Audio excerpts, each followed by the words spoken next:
రాజకీయాల్లో ఇప్పుడొక సంచలనం. 4 దశాబ్దాలుగా కాంగ్రెస్ జెండా మోసిన జీవన్ రెడ్డి గతంలో మంత్రిగా, ఎమ్మెల్యే, ఎమ్మెల్సీగా పనిచేశారు.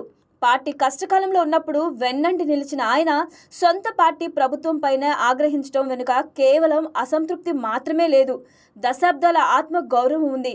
ప్రస్తుతం అందరి ముందున్న పెద్ద ప్రశ్న ఏంటంటే, జీవన్ రెడ్డి అడుగులు ఎటువైపు? ఆయన కమలం గూటికి చేరుతారా లేక కారు ఎక్కుతారా? అయితే జీవన్ రెడ్డి నైజాన్ని పరిశీలిస్తే ఆయన అంత తేలికగా వేరే పార్టీలో చేరే రకం కాదు. ఆయనది పక్కా కాంగ్రెస్ డిఎన్ఏ. కానీ ఇప్పుడు ఆయన సంధిస్తున్న ప్రశ్నలు నేరుగా ముఖ్యమంత్రి రేవంత్ రెడ్డి పనితీరుపైనే ఉన్నాయి. పార్టీలోకి పక్కా పార్టీల నుంచి వలసలను ప్రోత్సహించడం, పాత కాపులకు విలువ ఇవ్వకపోవడం ఆయనకు తీవ్రంగా గాయపరిచాయి. ముఖ్యంగా జగిత్యాల రాజకీయాల్లో తన ప్రత్యర్థిగా ఉన్న సంజయ్ కుమార్ను పార్టీలోకి చేర్చుకోవడం ఆయన జీర్ణించుకోలేకపోతున్నారు. ఈ కార్యక్రమంలో ఆయన స్వతంత్ర బాణి వినిపిస్తారా లేక పార్టీ హైకమాండ్ దిగివచ్చి ఆయనను బుజ్జగిస్తుందా అనేది సంచలనంగా మారింది.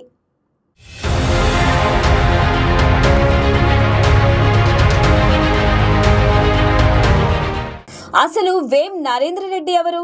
జీవన్ రెడ్డి నోటికి వచ్చిన ఈ ఒక్క మాట ఇప్పుడు కాంగ్రెస్ సర్కిల్లో సెన్సేషన్ క్రియేట్ చేస్తుంది. ముఖ్యమంత్రి అత్యంత సన్నిహితుడిగా, ప్రభుత్వంలో షాడో సీఎంగా ముద్రపడిన వేం నరేంద్ర రెడ్డిని టార్గెట్ చేయడం ద్వారా జీవన్ రెడ్డి నేరుగా రేవంత్ రెడ్డికే సవాల్ విసిరారు. ఇక్కడ గమనించాల్సిన విషయం ఏంటంటే, పార్టీలో సీనియర్లకు ప్రాధాన్యత తగ్గడంపై జీవన్ రెడ్డి గత కొంతకాలంగా రగిలిపోతున్నారు. ముఖ్యంగా పార్టీకి రాజీనామా చేస్తానని ప్రకటించడం వెనుక పక్కా ప్లాన్ ఉంది. పార్టీలో తన ఉనికిని చాటుకోవడంతో పాటు తన వర్గీయులకు జరుగుతున్న అన్యాయాన్ని ఎండగట్టడం కూడా ఆయన ముఖ్య ఉద్దేశం. వేం నరేంద్ర రెడ్డి వంటి నేతలు తెర వెనక చక్రం తిప్పుతూ దశాబ్దాల కాలంగా పార్టీ కోసం పనిచేసిన వారిని పక్కన పెడుతున్నారనేది ఆయన ఆవేదన. ఈ గొడవ కేవలం ఇద్దరు నేతల మధ్య వ్యక్తిగత పోరు కాదు. ఇది పాత కాంగ్రెస్ వర్సెస్ కొత్తగా వచ్చిన రేవంత్ రెడ్డి టీం మధ్య జరుగుతున్న యుద్ధం. ఈ పోర్లో జీవన్ రెడ్డి గెలిస్తే సీనియర్ల హవా పెరుగుతుంది.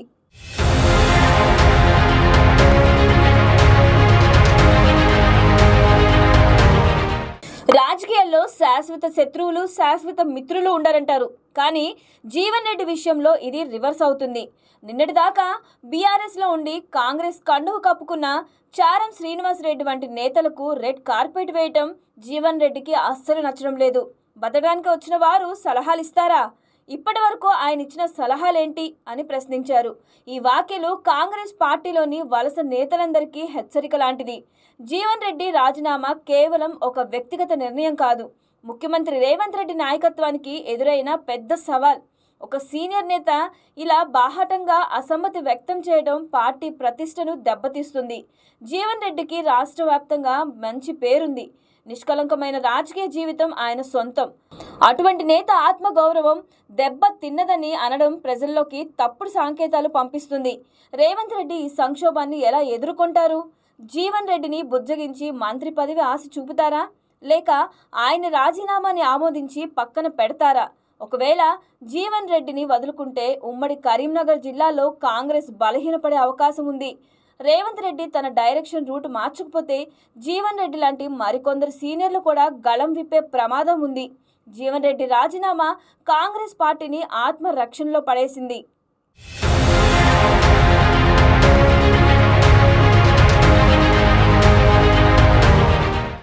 జీవన్ రెడ్డి ఇప్పుడు ఒక కూడలిలో నిలబడ్డారు. ఆయన ముందు 3 ఆప్షన్లున్నాయి.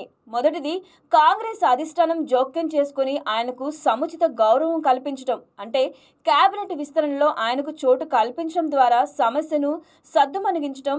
రెండోది, రాజీనామాకు కట్టుబడి ఉండి పార్టీకి దూరంగా ఉంటూ తన సొంత వర్గాన్ని కాపాడుకోవడం. ఇక మూడోది, అనూహ్యంగా వేరే పార్టీలోకి వెళ్లడం. అయితే జీవన్ రెడ్డి రాజీనామా వెనక్కి తీసుకునే ప్రసక్తే లేదని ఆయన సన్నిహిత వర్గాల నుంచి సమాచారం. ఆయనకు పదవుల కంటే గౌరవం ముఖ్యమని స్పష్టం చేస్తున్నారు. క్షేత్రస్థాయిలో ప్రజల మద్దతు కూడగట్టి తన శక్తి ఏంటో రేవంత్ రెడ్డికి చూపించాలని భావిస్తున్నారు.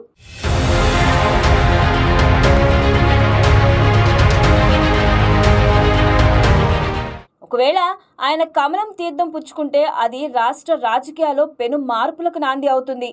బీజేపీకి ఉమ్మడి కరీంనగర్ జిల్లాలో మంచి పట్టు ఉంది. పైగా జీవన్ రెడ్డి లాంటి బలమైన నాయకుడు దొరికితే ఆ పార్టీకి కొండంత అండ. అయితే జీవన్ రెడ్డి సైద్ధాంతికంగా ఎంతవరకు కమలం పార్టీకి సరిపోతారనేది చర్చనీయాంశం. మరోవైపు కేసీఆర్ నేతృత్వంలోని బీఆర్ఎస్ కూడా ఆయనకు గాలం వేసే అవకాశం లేకపోలేదు. కానీ జీవన్ రెడ్డి ప్రధాన లక్ష్యం తన నియోజకవర్గంలో పట్టును నిలుపుకోవడం. తన ప్రత్యర్థి కాంగ్రెస్లోకి రావడంతో తను ఆ పార్టీలో ఉండడం వల్ల ప్రయోజనం లేదని ఆయన భావించారు. అందుకే ఆయన తదుపరి అడుగు తన అనుచరులతో భారీ బహిరంగ సభ నిర్వహించి వారి అభిప్రాయం మేరకు నిర్ణయం తీసుకుంటారని సమాచారం.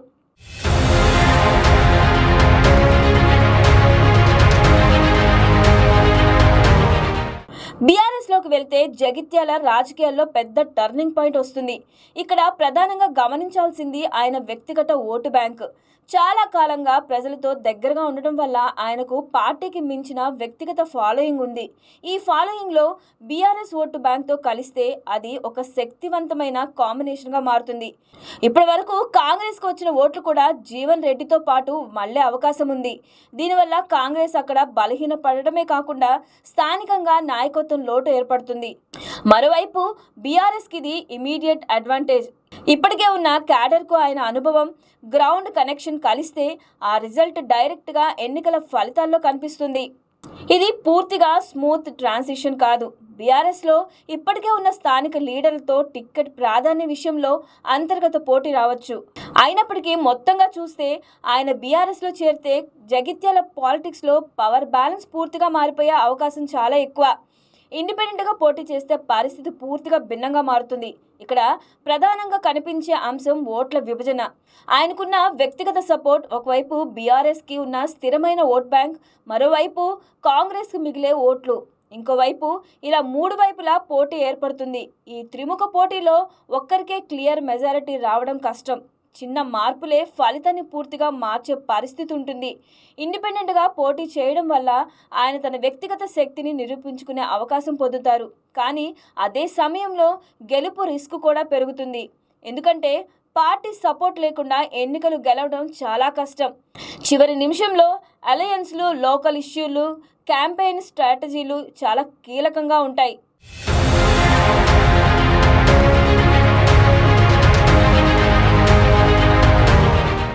ఈ సినారియోలో జీవన్ రెడ్డి నియోజకవర్గ రాజకీయ దిశను మార్చగల స్థాయిలో ఉన్నారు. ఇలాంటి పరిస్థితిలో ఇతర పార్టీలు కూడా ఆయన నిర్ణయాన్ని బట్టి తమ స్ట్రాటజీలు మార్చుకుంటాయి. జగిత్యాల పాలిటిక్స్ వ్యక్తిగత ప్రభావం, స్థానిక సమీకరణలపైనే ఎక్కువగా ఆధారపడే అవకాశం కనిపిస్తుంది. జీవన్ రెడ్డి అడుగు ఎటుపడినా అది స్టేట్ పాలిటిక్స్లో సెన్సేషన్. మరి ఆయనను హైకమాండ్ దిగివచ్చి బుజ్జగిస్తుందా? ఆయన ఇతర పార్టీలకు ఆకర్షితులవుతారా? పదవుల కంటే గౌరవమే ముఖ్యమంటున్న ఈ సీనియర్ సింహం నెక్స్ట్ మూవ్ ఏంటి? జగిత్యాల గడ్డపై జరగబోయే ఈ పొలిటికల్ క్లైమాక్స్ ఎలా ఉండబోతుంది? Wait and watch biggest political thriller.